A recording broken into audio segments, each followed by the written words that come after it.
took it to us last year, if I'm being honest. It's tough walking in and not seeing that trophy in the trophy case every single day.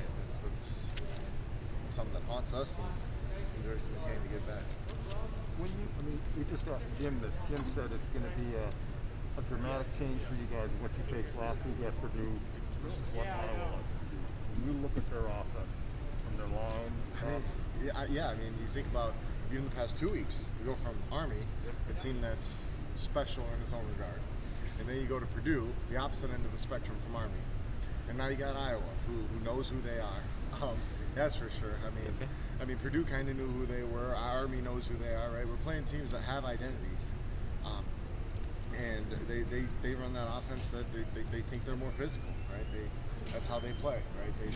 That's their brand of football, and that's what they're going to try to do, right? And they're going to try to run the ball. That's what Iowa does every week. Try to run the ball. So it's on us to stop the run. I mean, especially up front. I mean, the front seven got a unique challenge for us this week, in that they got some big boys up front, and they got some good players. They got a good back, and they're going to try and run the ball. How much of their offense is predicated, especially their play has that, off their ability to establish the run consistently? Well, I mean, a lot of it, right? I mean, that's their brand of football.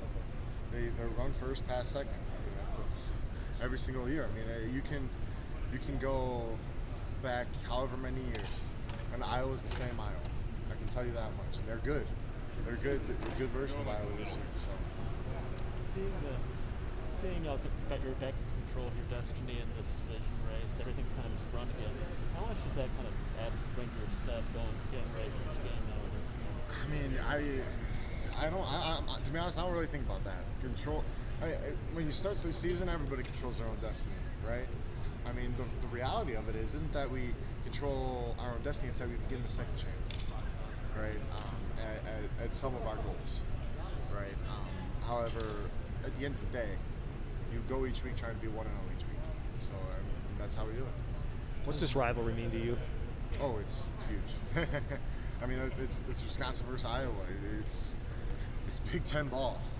It's I think the two most physical teams in the Big Ten going out at it every single year, and that's something that we definitely take pride in as a program here. Is how physical we are, particularly up front. Does them coming over and taking the trophy last year stick with you guys?